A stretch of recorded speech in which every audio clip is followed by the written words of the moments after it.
Hi,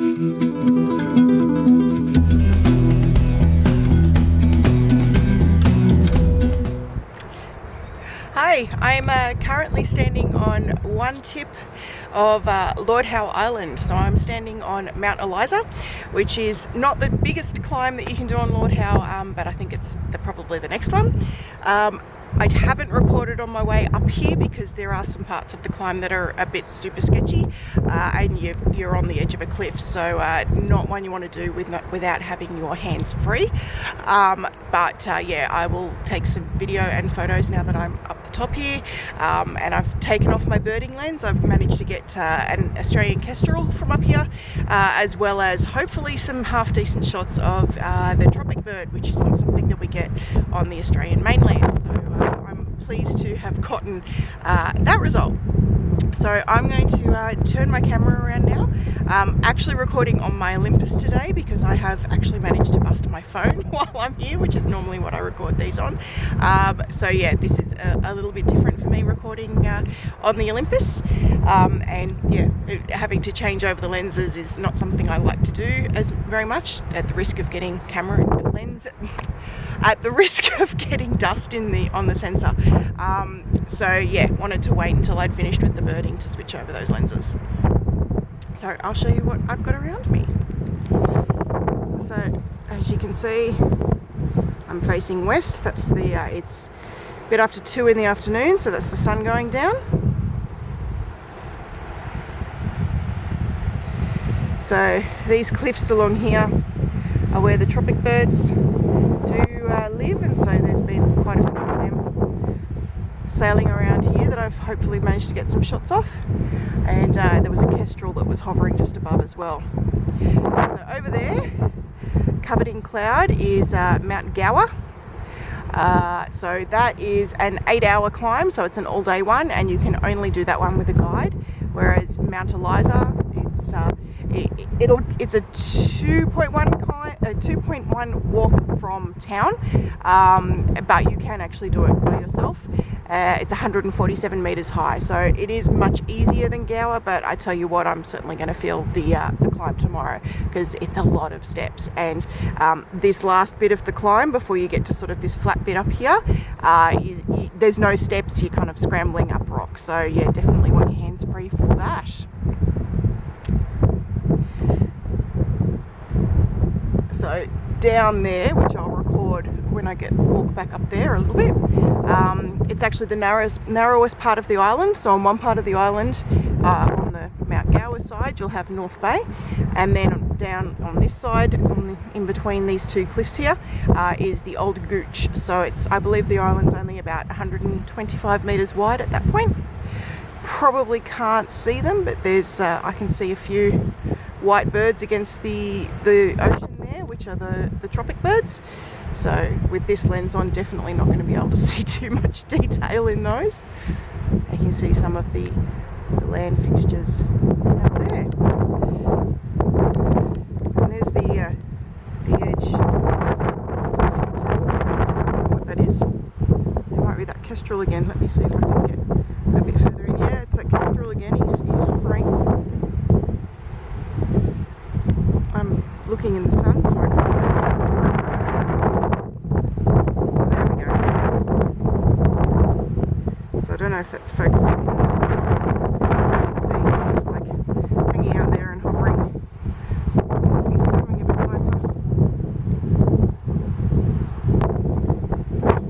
So yes, I'm not going any closer to the cliff edges because, as I said, a bit sketchy up here, and I don't particularly fancy that phone call being made to my mother that I've fallen off a cliff and I'm not coming home. I think I'll be in trouble for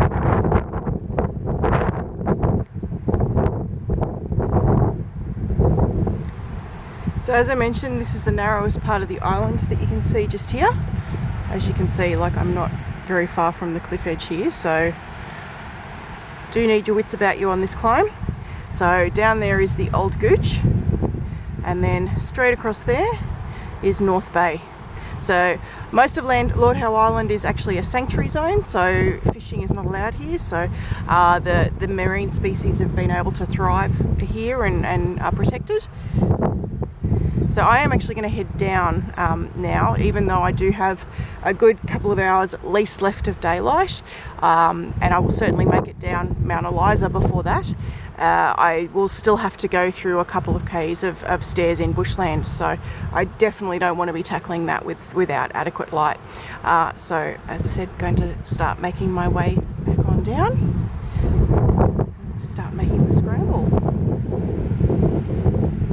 So yeah, some of the track at the top here actually is literally this close to the edge of the cliff, so you want really good shoes and you want your wits about you while you're making that climb.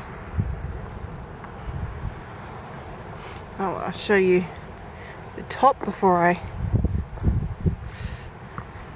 turn off the camera and leave my hands free to catch myself if I need to.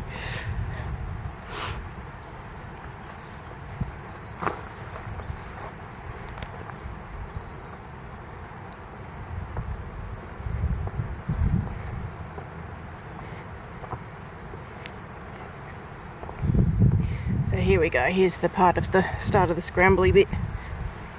So yeah, there's no steps during this bit. It's just all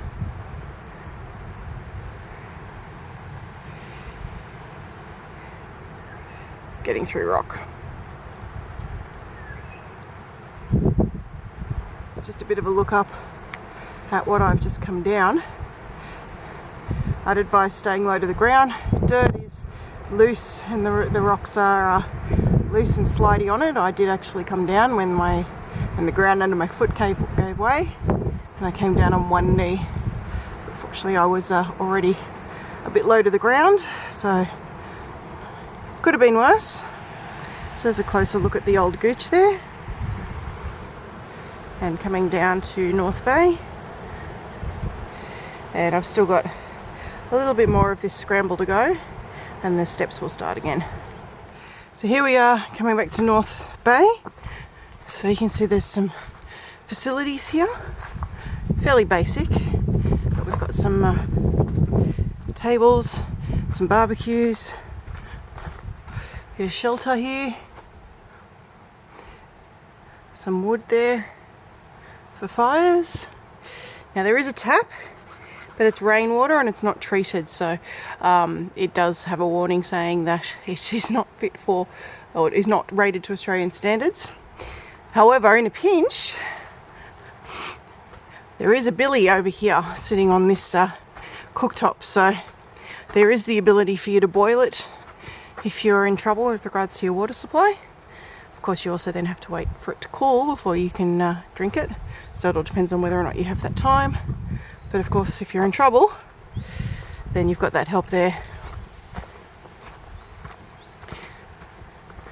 And I'll just head on out, show you North Bay from the bottom. We already saw it from the top.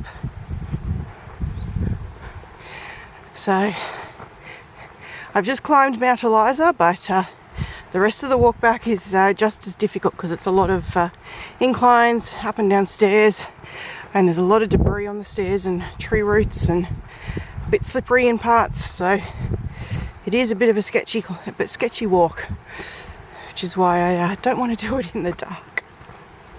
So here we are coming out to North Bay.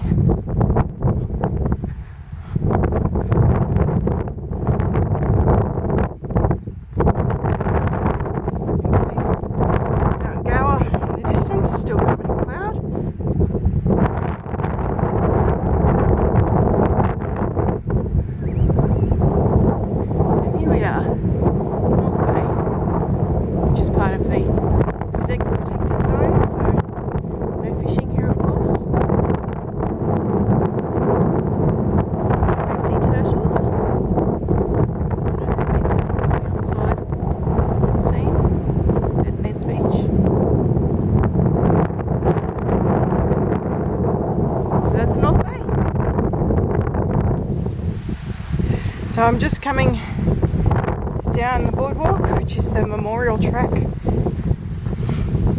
that starts out the route to Mount Eliza from Old Settlement Bay. So it's just gone 4 o'clock, so it's taken me about an hour and 20 minutes to get my way back here. So while Mount Eliza, I'm sure, is not a patch on the climb of Mount Gower, my watch says that I've done over 55 flights today, so it's certainly no walk in the park either.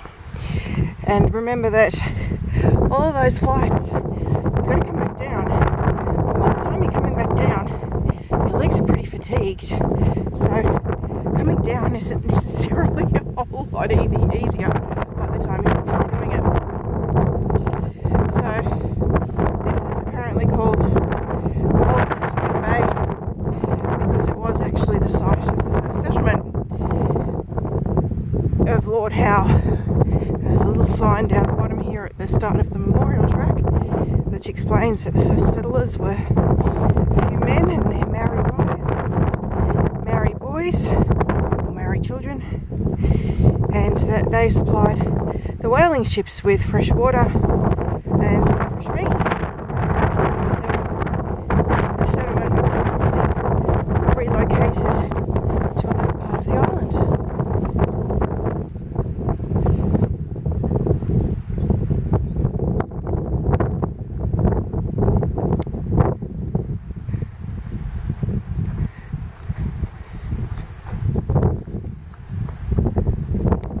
Here's that sign here. It's definitely picked up again now that I'm back down here.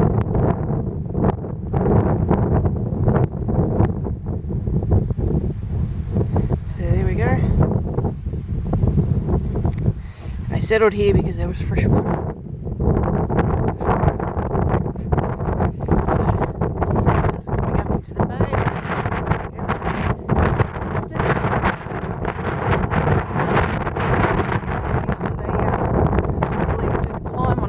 So I don't know if they would have done that with so much cloud cover on the island.